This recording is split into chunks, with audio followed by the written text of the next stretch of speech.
Tonight on Think While You Drink, we are considering the beer that made Trillium famous, more or less.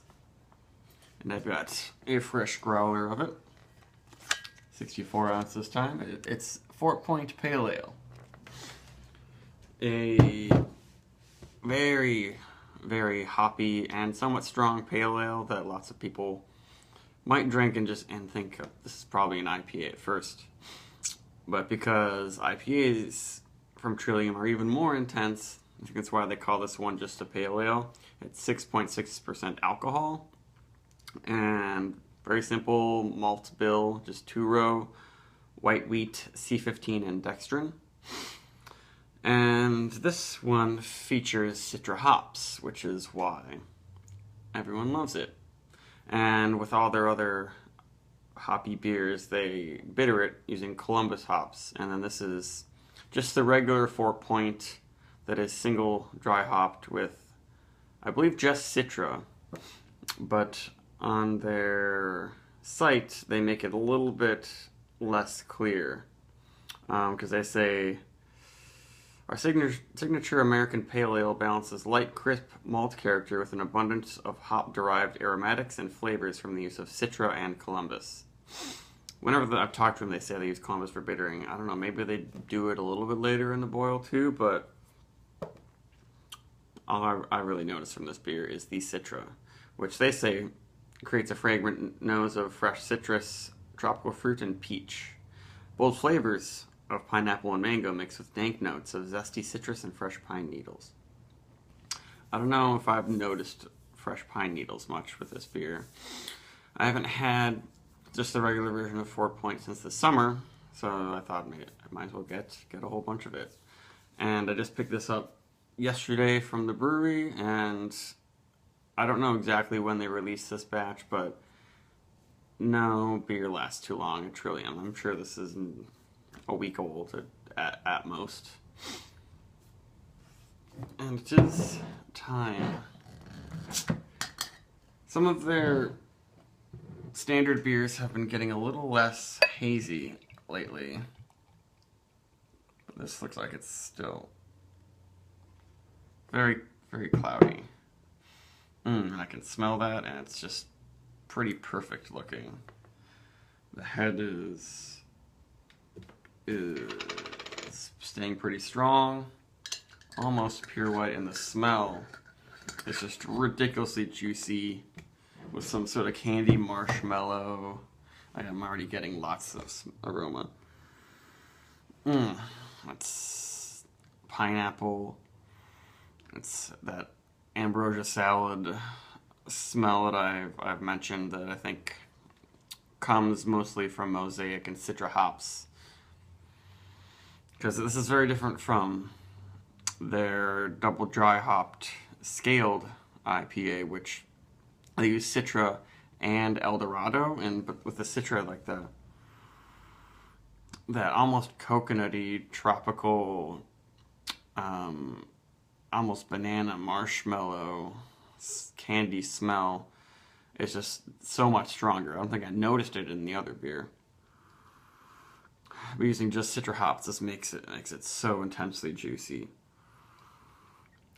And there's mango, and there's some citrus, but the citrus is not the number one strong aroma happening here. And it smells almost like sugary sweet, sort of taffy-ish candy. Maybe a little bit of like grape taffy. And, of course, passion fruit. That's perhaps the aroma that describes, in general, what's going on here. Not really that much grapefruit. It's not that pulpy and bitter of a smell. It's mostly a juicy tropical experience.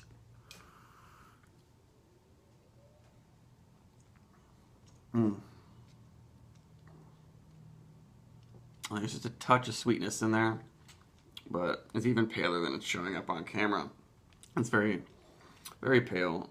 It would be even paler if it you can see a little bit in the light there. Even paler if it weren't so hazy.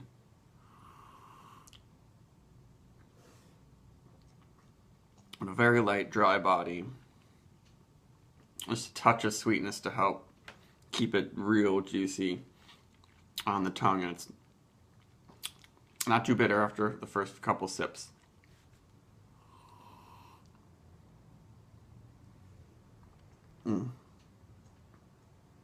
But it's a magical treat. They're expanding a lot with their new facility in Canton. I'm wondering, like, if eventually they'll be able to push this out in greater volumes at cheaper prices, because this is something that just, once ever in a store, it is gone immediately.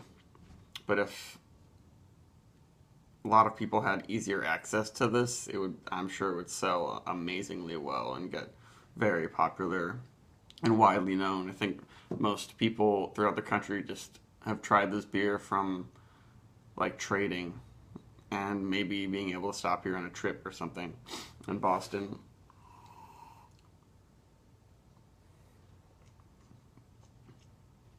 But it's just kind of like the mark for the new style New England IPAs for me, because it's the use of a newer hop variety, Citra, and the intense, juicy, tropical smell they get out of it.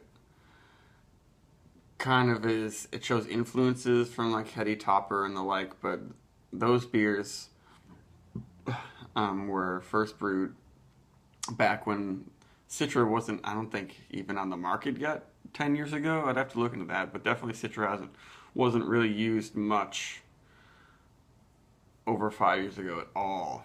I think the first beer I had it in saw it in most was the Sierra Nevada Torpedo, which is a completely different beer than this one. That one's toasty, super bitter, completely filtered, and this just shows the other side of the country how they want to use hops, the kind of beers they like.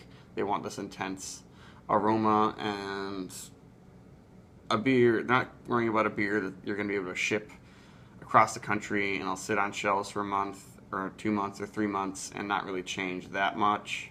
And not, especially in the way it looks and everything. I would hate to see this beer if it were sitting in a bottle on a shelf for 6 months. What would it look like? Would the yeast all fall to the bottom and be kind of sludgy looking, and it would probably not smell very good with all that old dead yeast in there. But leaving it all in there, pushing it out as fresh as possible, creates something that Sierra Nevada has only recently sort of been trying to do and able to do with their tropical IPA. But that one does it using a lot more hop varieties and also using some sweet malts. Definitely, this has got that special ability to make a very tropical, sweet, candy-ish smelling beer. It's so fruity and smells so much like some fresh squeezed juice mixed with some seltzer. But then on your tongue, it's still juicy, but it's not sweet at all. It's dry and it's refreshing, and it's sort of on the edge of sessionability. And it makes it just the perfect everyday beer for me, even though this one is just up there at the top and too rare and expensive to drink every day.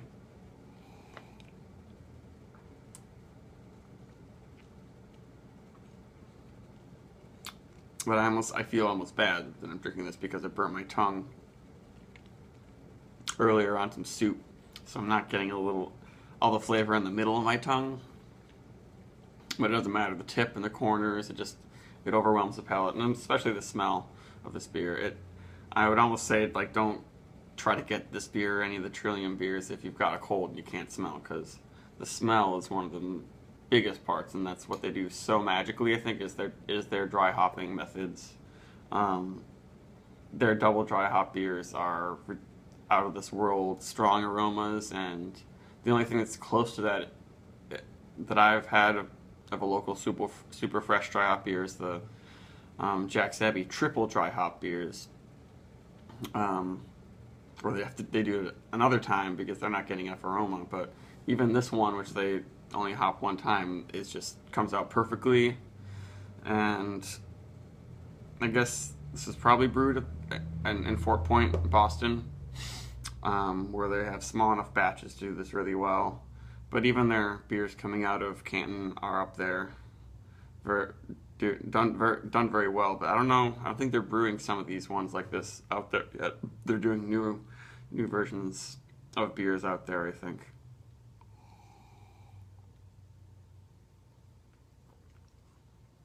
And this would go well with lots of different foods, especially some light Thai or lighter Asian dishes. But I just want this straight. This is just kind of like an aperitif and it's dessert all wrapped in one.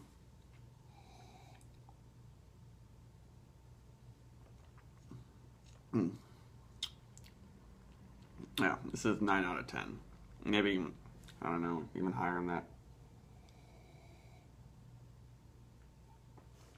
It's just the Citra hop beer of the world right now for me.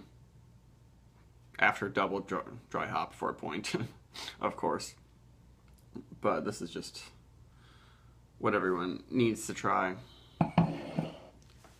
Beats the hell out of zombie dust.